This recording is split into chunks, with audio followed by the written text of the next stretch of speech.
Okay, ready, go live. Are we going live? Let's see. I think we're tried. I'm gonna look on Uh, there. there we There go. we Okay, we are live. I'm not sure if this is working. Sorry, once again, we had a little bit of tech issues this morning. Welcome to this morning's coffee conversation. I'm going to change my view so you can see our lovely guest this morning. We have Shantel with us once again. Thank you so Good much for morning. being here. Yeah, okay. So now that we figured out our lovely YouTube live, I want to invite everyone to just let us know in the chat box if you're watching. Let us know where you're watching from, what you're drinking, all of the things.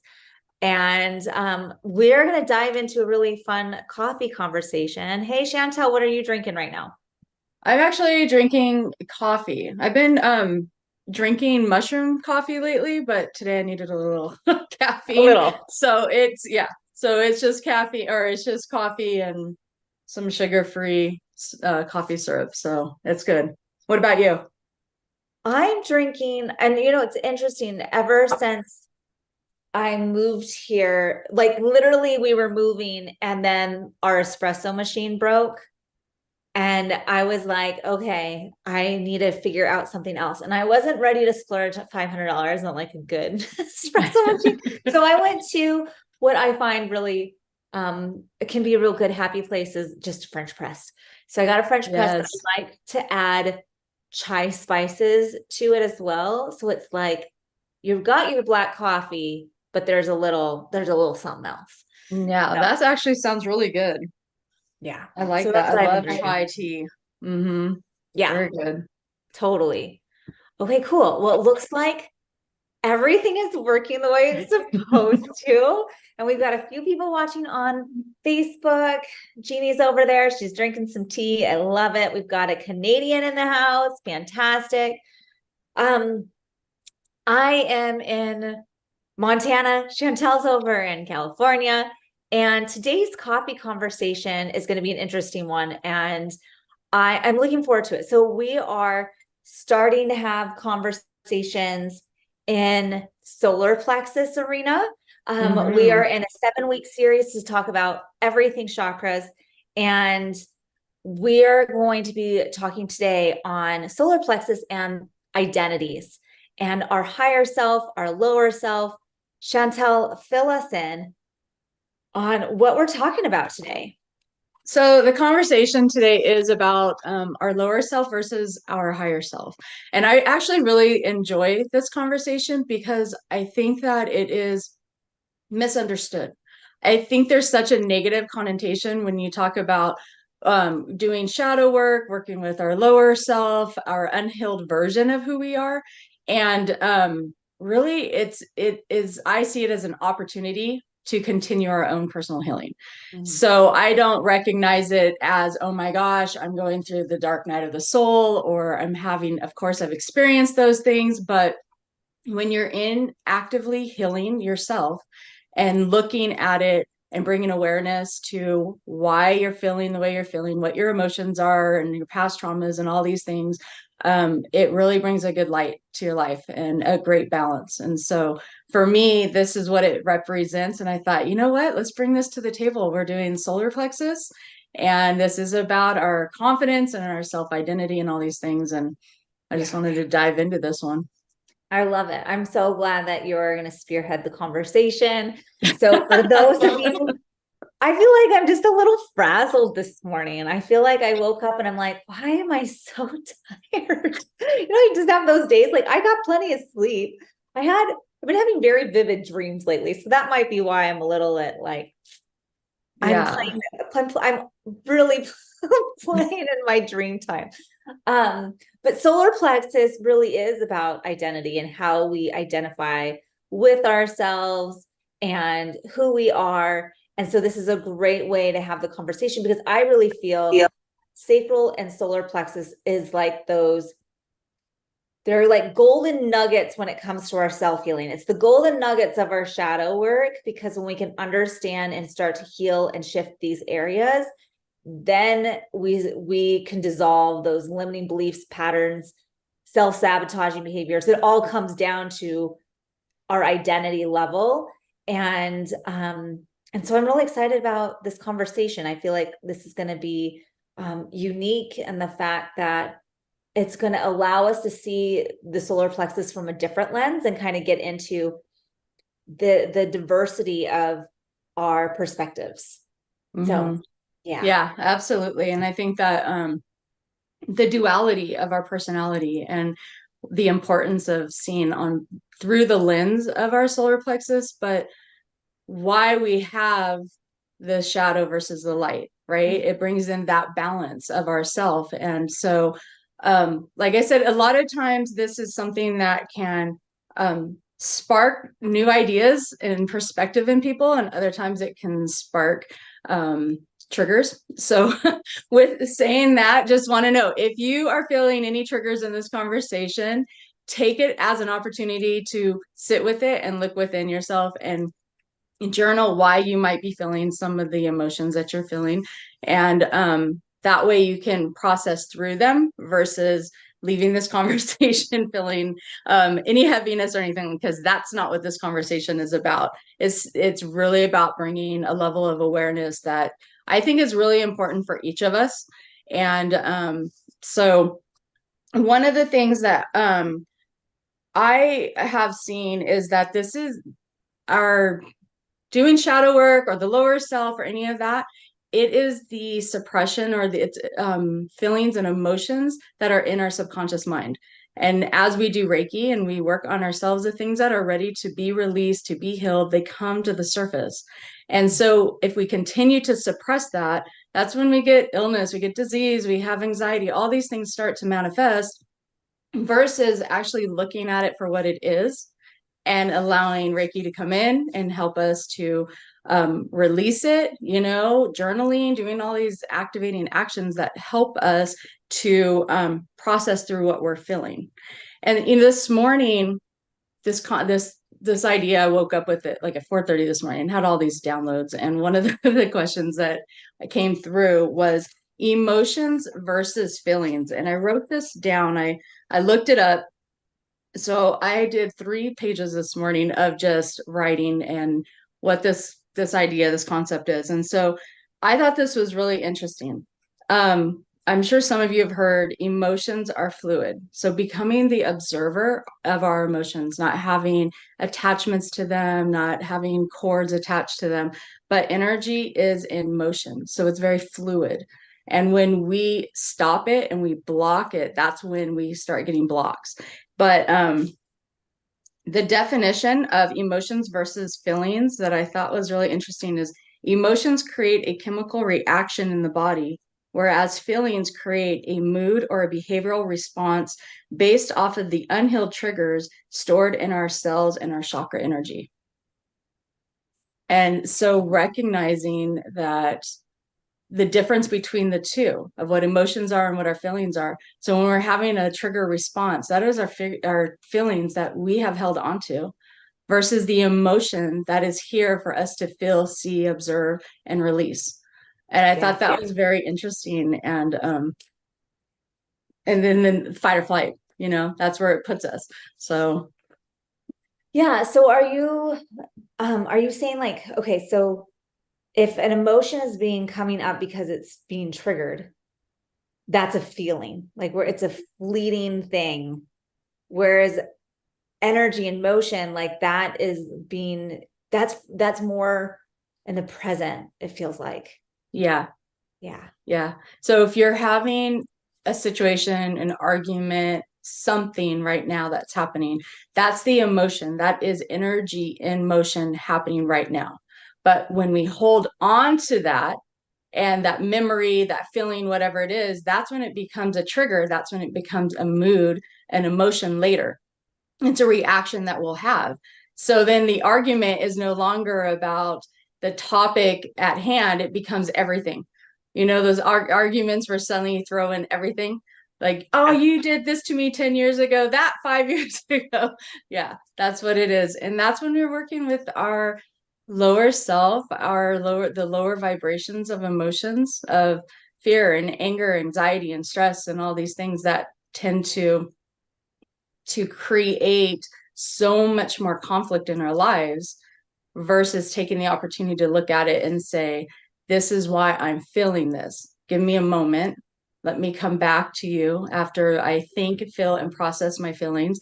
And then I'll come back to have this conversation. And a lot of times it comes back to, you're not feeling heard, seen. You're not feeling valid in the conversation or whatever it is that you're experiencing, that we're experiencing.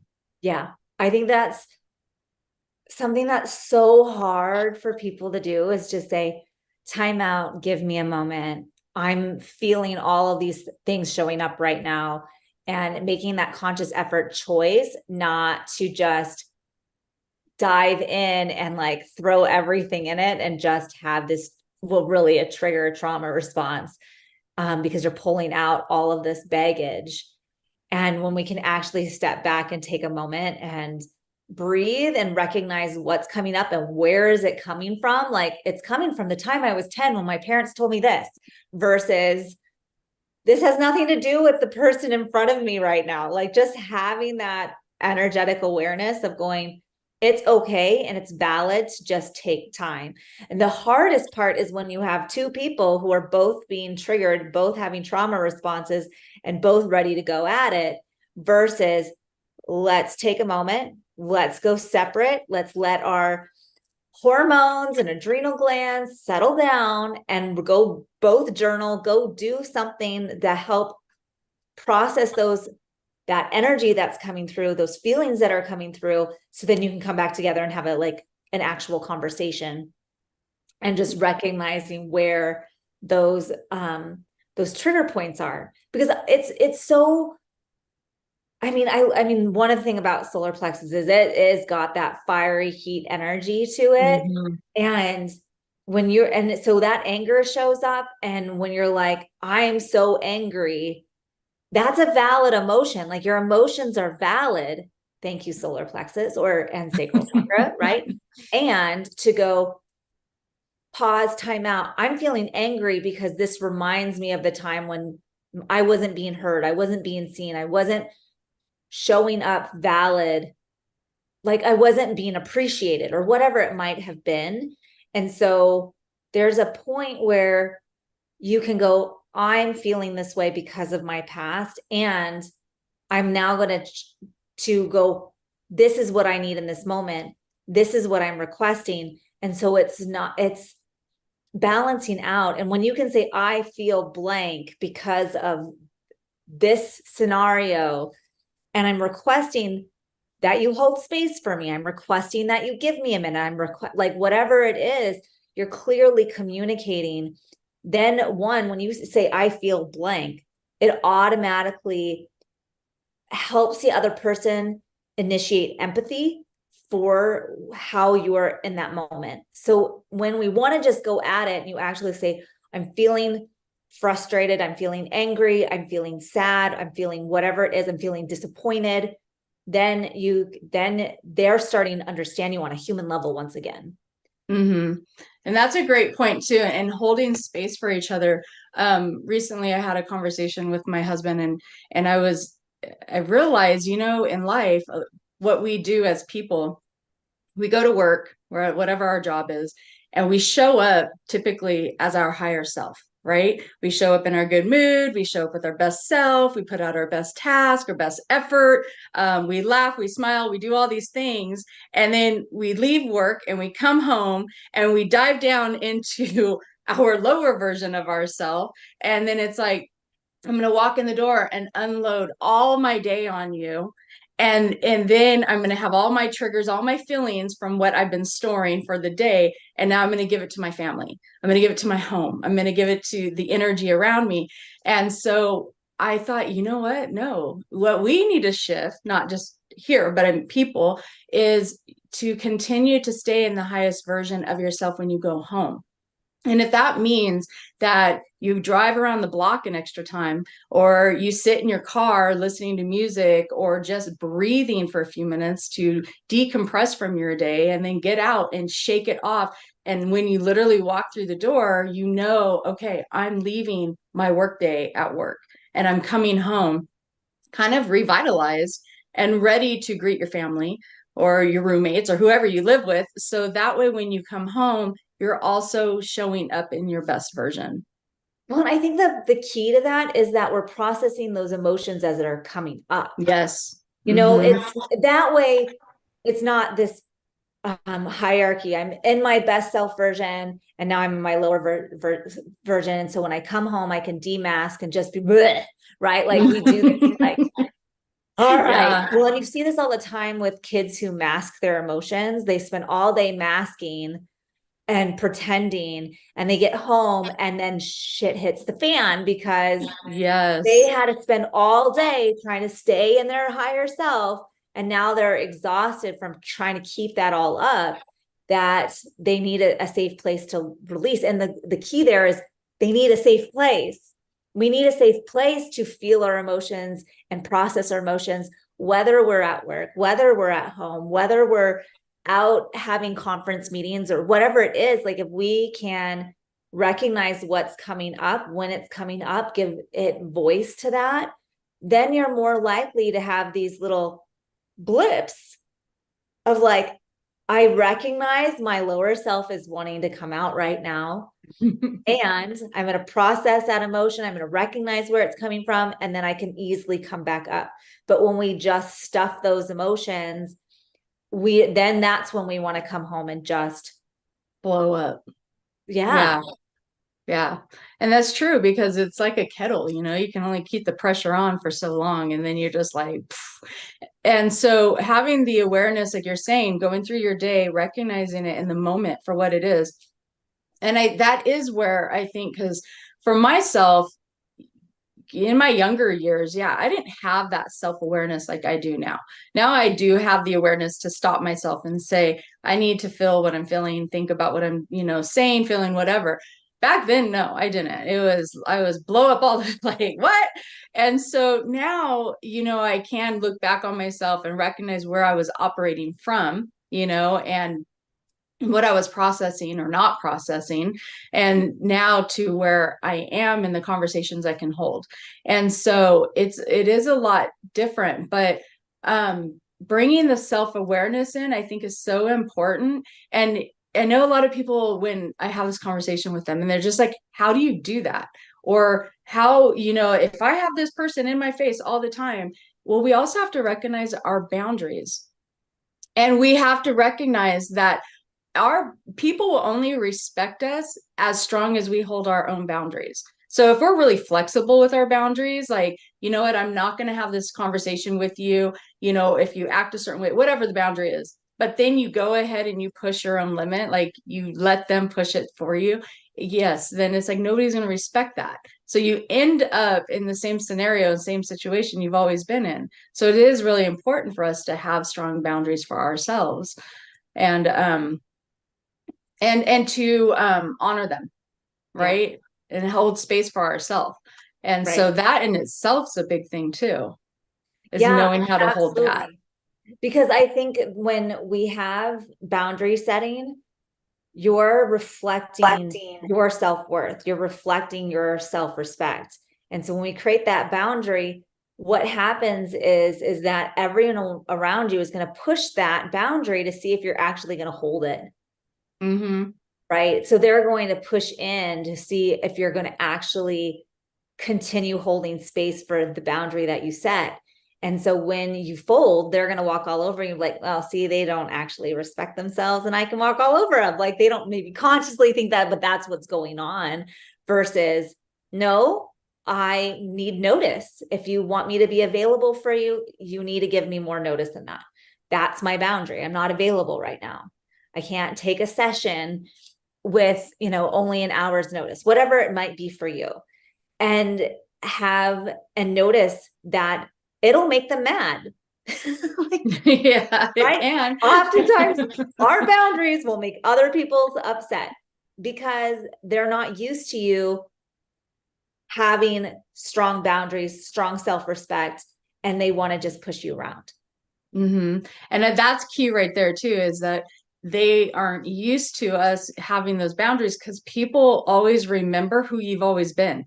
So as we change, it takes time for people to recognize there is change, there is growth, there is some level of involvement that has happened in somebody's life, to where, oh, I'm dealing with a different version of who you are now, versus before, I could walk on you, or you would blow up, or I couldn't have conversation, whatever it is.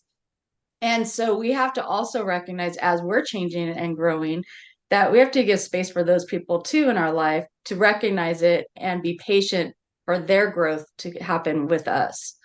And not just expect it like, well, I grew up, I changed, why aren't you? Because then there's judgment, and it's not about that. It's just giving them the time to that ripple effect to happen in your life. Yes. And I think some like key boundaries for me in the past have been like, I'm not available to have this conversation if you're going to raise your voice. Right? Like just simple things. I'm not available to have this conversation if you're going to raise your voice. We can try again some other time. Yep. And so with my first husband, he always raises his voice. He doesn't know how to maintain a healthy tone in a conversation ever. He will always raise his voice. So it was like me hitting the repeat button constantly. I'm not available to have this conversation if you're raising your voice, and I'd hang up. Yeah.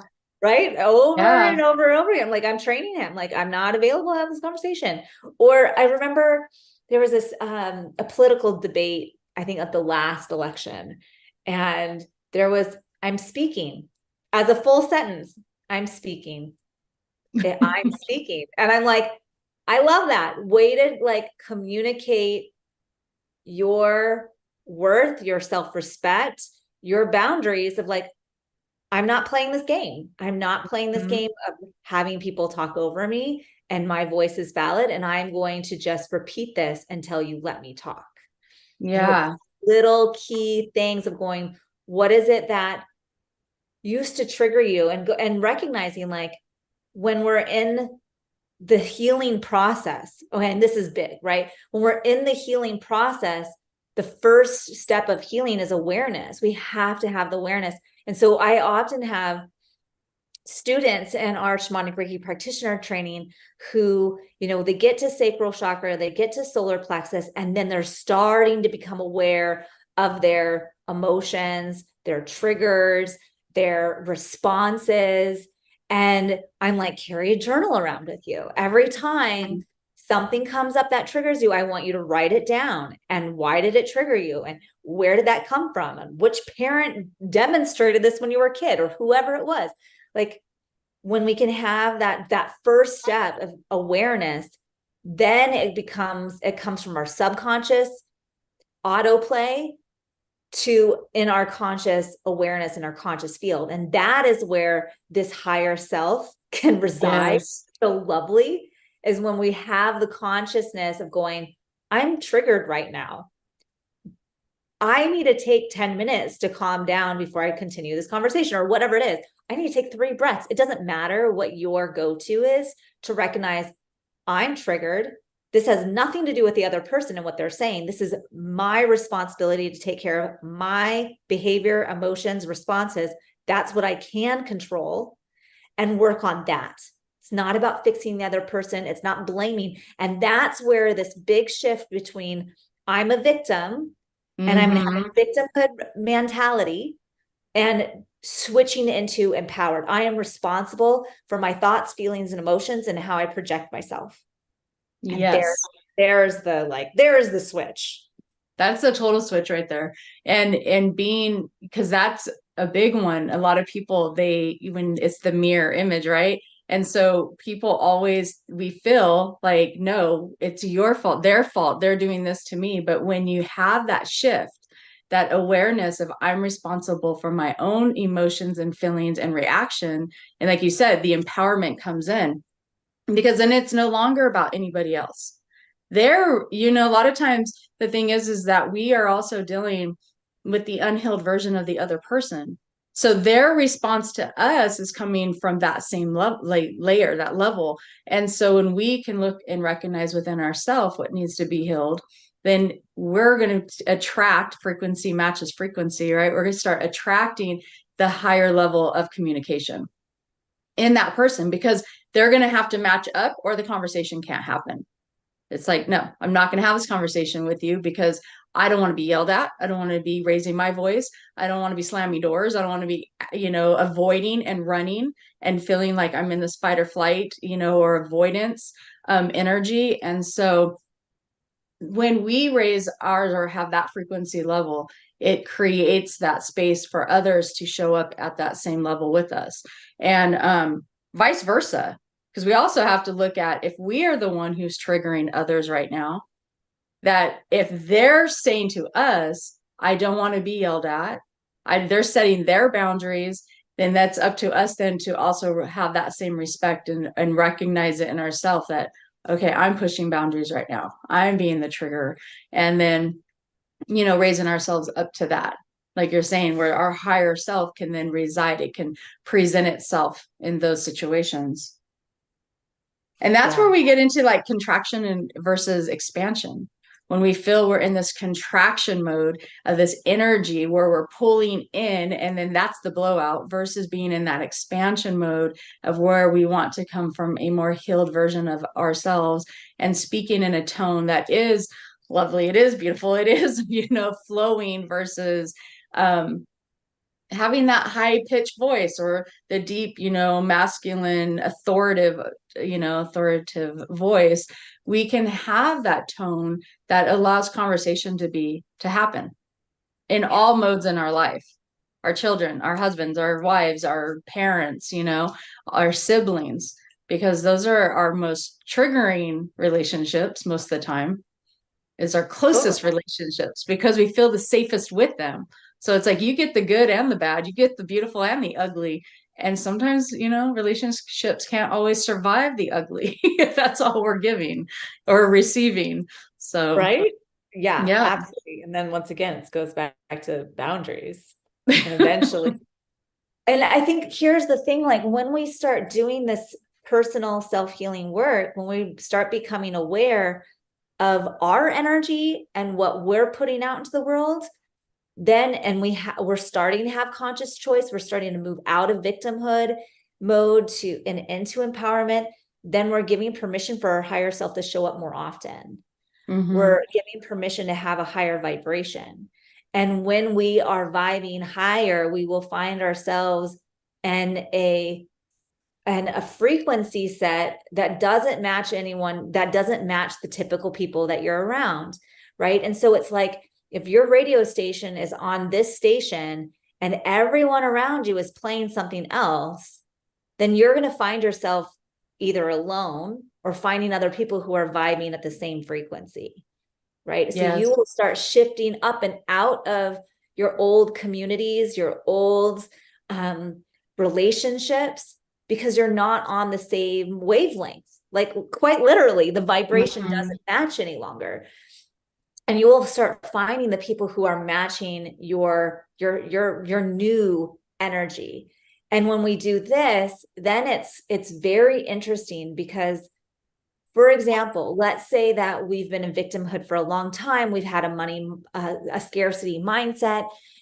You've always been amongst the complainers, right? The people who hang out at the water cooler and complain about how horrible their boss is and all their horrible clients or whatever it is when you're in your workspace. And then to all of a sudden go, I'm no longer available for that. Yeah. I'm no longer available to have my lower self show up in the workplace amongst these people that are all vibing there, right? And then once you switch your frequency, your vibe, and all of a sudden you're getting the promotion, the raises, because you're welcomed into the circle with the CEOs. You're welcomed into the circle that are of the people who are success mindset, not money, right? Money scarcity mindset, right? So we're vibing up. Watch your life unfold like that, where the people who are holding you down and holding you back don't want to hang out with you anymore because you refuse to participate in the language that they use. I'm always broke. No one likes me. My life is horrible. My husband's a jerk, like whatever it is. And all of a sudden you're like, I'm not available to be around that. And then you will find yourself and the people who are talking about their goals and their success and their wins and their spiritual growth. And they're looking for more. And how amazing is it to be in that space with those types of people where they're all looking to strive for their highest self, to be in that state more often, who are willing to do the work. And if that means therapy or regular Reiki sessions or whatever that modality is for you to help you shift your vibe and your mindset and your outlook on life, it's an amazing opportunity for growth, and your world will change. Absolutely. Because you're no longer available for the BS. You're not. And it can be amazing, and it can be freaking scary, because it might mean that you are changing your living situation, or changing your work situation, or changing your relationship status. You're changing the way you interact with your children and your parents and your family members and high school friends. Like, all of it is on the board to switch, change, release, and heal. And that can be scary, but I have to tell you, it's worth it. It is worth it. It is so worth it when we can come to a place of people will know my new energy and either respect me and accept me, or they're not, and they're just going to go away. Yeah. And that is pretty much how that happens. It's like, as when you recognize that as co-creators, right, we get to experience the reality that we want. Where do we want our life to be, right? So when we are in the scarcity mindset and we're in the gossipy mindset, or all of that, those are the people, the relationships that we're attracting. And like you're saying, as we shift our mindset and start doing the growth mindset of I can and I will and I'm going to achieve, I'm doing, versus I can't, I won't, right? Because then it's like, that's what the universe is going to give you. It's going to give us all the can'ts and the won'ts and the shoulds and the couldn'ts and all of that, versus I will, I am, and I'm doing. And so as we start to adjust to that, and people are, and it is scary and it is hard when certain relationships end in our lives. But when you get to the more toward like the distance further down the road, you recognize how those people are actually affecting your life in a negative way, right? And or you are also, because we're engaging in that. So then when you shift it, it's like suddenly things start to open up a lot differently, more opportunities, more friendships that come through that are like-minded and centered, and all these things that you might not have experienced before that. And so it's a great thing to look forward to while you're in the process of it, and shedding the old skin and shedding the old beliefs and the conditionings and everything that we've been, grown up with. We have been so conditioned to think like, if you have a friendship, it's supposed to last your whole life. Well, sometimes those friendships aren't healthy, and it's time to let those friendships go. And it's okay when that moment happens. But then if there's grief in it, process through that, because that's also part of what we have to grow through as well. And so there's so much to this, but at the same time, just recognizing where our energy is, because it does have that ripple effect, whether it's a positive or a negative. So we're either going out into the world and we're bringing that negative light, or we're bringing that positive light. And so it's really sitting with yourself and like having a deep conversation and awareness of who do you want to be? Yeah. Who is it? And I think one of my favorite pieces of this process, like the good things that come from this process of recognizing, doing the work, shifting out of that negative mindset and shifting away from people who are holding you energetically down, is that when we come to this place with our higher self and allow that magnificence to show up, the downloads happen. The connection with this higher divine energy is more potent. The recognizing like I can dream bigger and just open up to what if the best thing could be possibly happen. And so you're playing a new game when you're in your higher self mode. You're playing a game in which it's like, I'm a co-creator in the universe for my life. How do I want to play this out? How do I want to be writing my script in this world and this lifetime? And instead of going, oh, I don't have enough, or I couldn't ever do that, or I would be too nervous, it's like this opens a door of possibilities where you're going, I'm willing to do the work. I'm willing to get scared. I'm willing to take the risk. I'm willing to take the leap, and having the faith that the universe has my back, that it's going to work out as it needs to, and watch divine just set you up for success. Like the pathway, it's like the golden nugget after the golden nugget after the golden nugget just starts to open. Mm-hmm. And this is the cool place to play. Because like, for example, I've been opening, like I need a space to really, without distractions, do my writing. I want to go somewhere like for a writer's retreat, or just lock me in a room for 3 weeks. Like I don't, like, it doesn't matter. Like I just needed, like, I'm like, okay, show me where this possibility is. And then I get invited to come to a foreign country and like hang out in like this very isolated place. And I look at it and like, this is perfect. I can't stop thinking about it. I can't stop thinking like, yes, this is what I've been looking for. I need somewhere that there is going to be no distractions, and from the, our American busy lives that are constantly like, I am a phone addict. I have to admit, like, this is one of my lower self issues, and I recognize it. But like, even moving from one, like I'm on the first floor of my house and then I go up to the second floor and like, where's my phone? Like, I'm like, and I looked at my phone today. I'm like, I don't need my phone in the next 5 minutes. Why am I bringing it upstairs with me? Right? Like, it's those types of things. I just need to be able to turn it off, get away, and having that, there's that awareness again. Like, it's not that the lower self is going to disappear. It's that you can have the recognize and have the awareness of where it's still holding you back from being your most expansive self. Yes, yes. And when we're able to do that, it opens up to so many things, and like people start eating more consciously.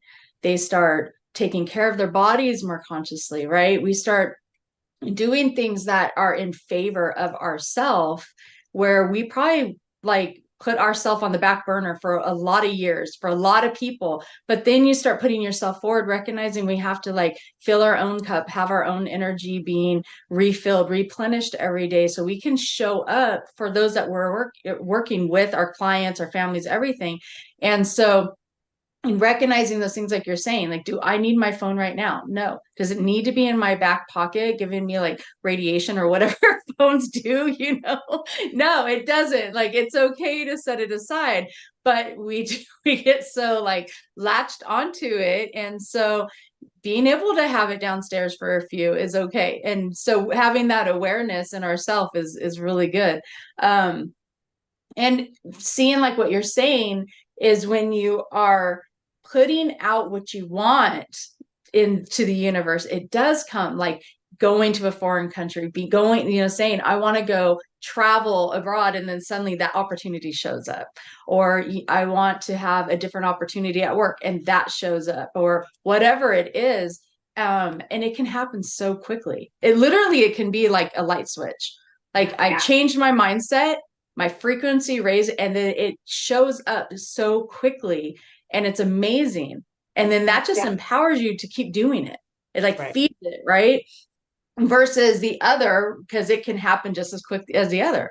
If you downsize and you start thinking in a negative mindset, suddenly you start getting these tower moments in your life. Like, why is this all happening? And when you stop and go, oh, it's actually me. I'm creating all of this, and I need to recognize that in myself. Where am I self-sabotaging? How am I creating blocks in my life? Where are my obstacles? And when you do that, that starts to clear it all away.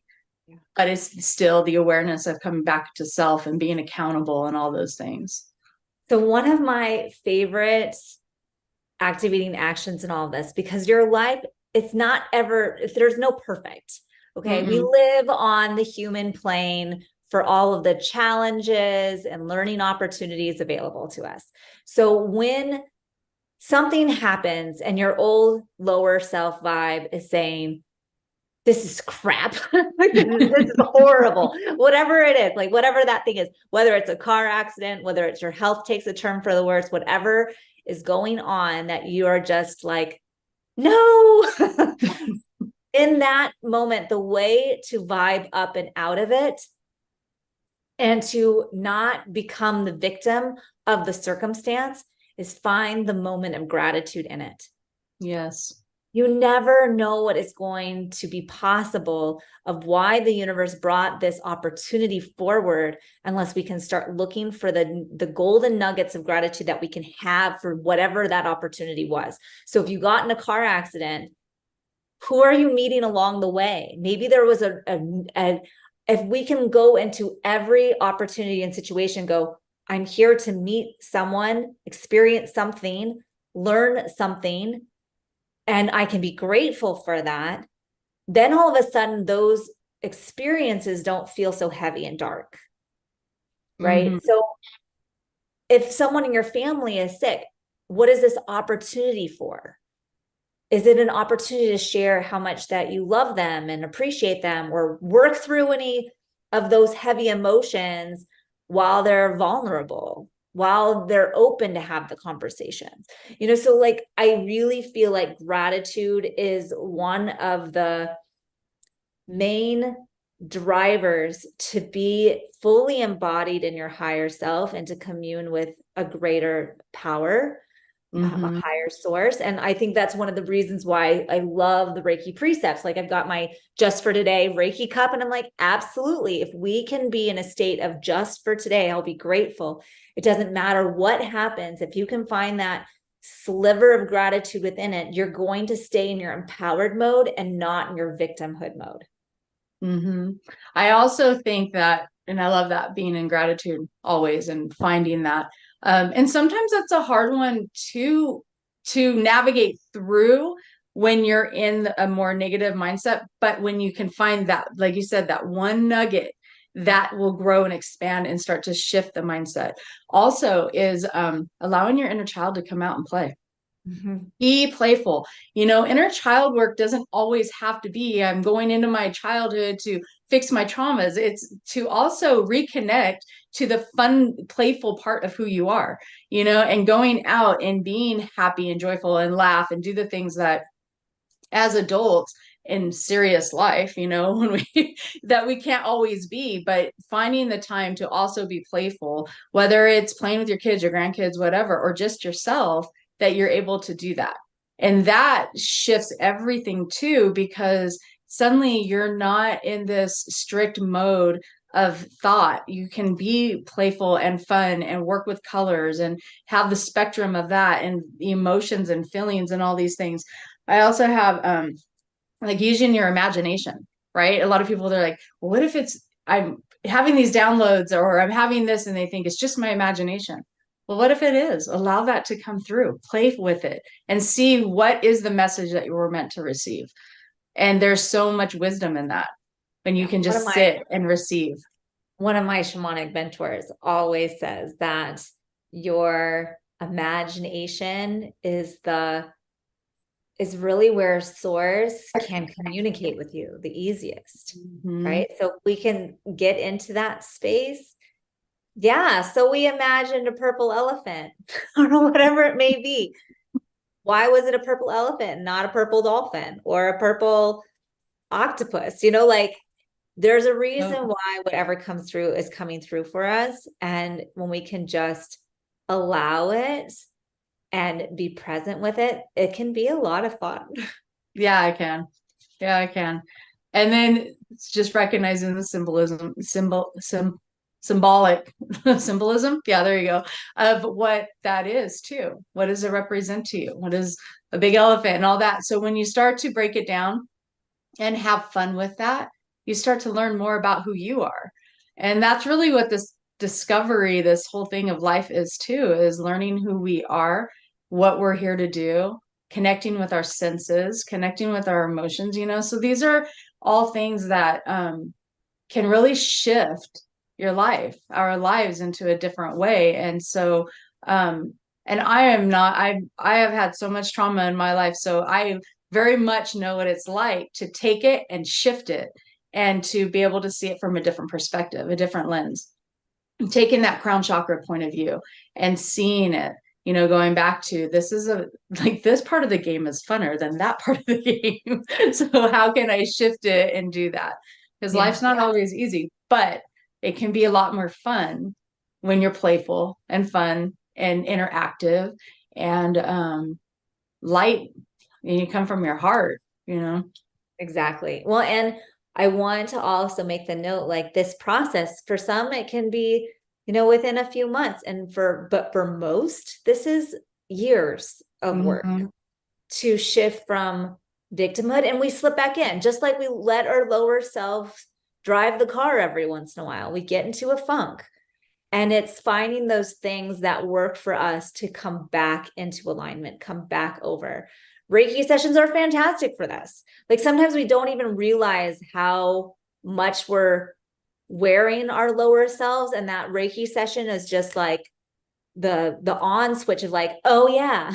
Like, Yeah. I love getting distance Reiki sessions, and I feel like oftentimes I'm at an energy level and I feel okay. Like, I don't feel bad. I'm not depressed. I'm not like struggling. But then the Reiki session, the next few days after that, I'm like, oh my God, I'm in love with life again. And I'm just so happy and I'm so grateful and all these things. I'm like, wow, that was just one distance Reiki session. And look at how much it helps support me vibing up. Yes. Right. Yeah. And so I'm a huge advocate for not only Reiki self-care, but like, I love to get at least 2 or 3 Reiki sessions a month, because it does this, like, wherever I'm at, it just helps me boost up again. I'm like, great, Absolutely. I'll take It it. helps us to be in the moment and to be open to whatever's going to come, right? Because you never know. Like, I had a client the other day, and so she's in there, like, I'm working on her, but she comes in and she sees my drum, and my day was a little funky, and so she's like, do you mind if I play that? And I'm like, no, please. And so I give her my drum, I got my rain stick, and we just totally had a session for like 15 minutes of just playing these instruments and like vibing our own like energy up. And in the end I was like, that was amazing, and that's exactly what I needed too.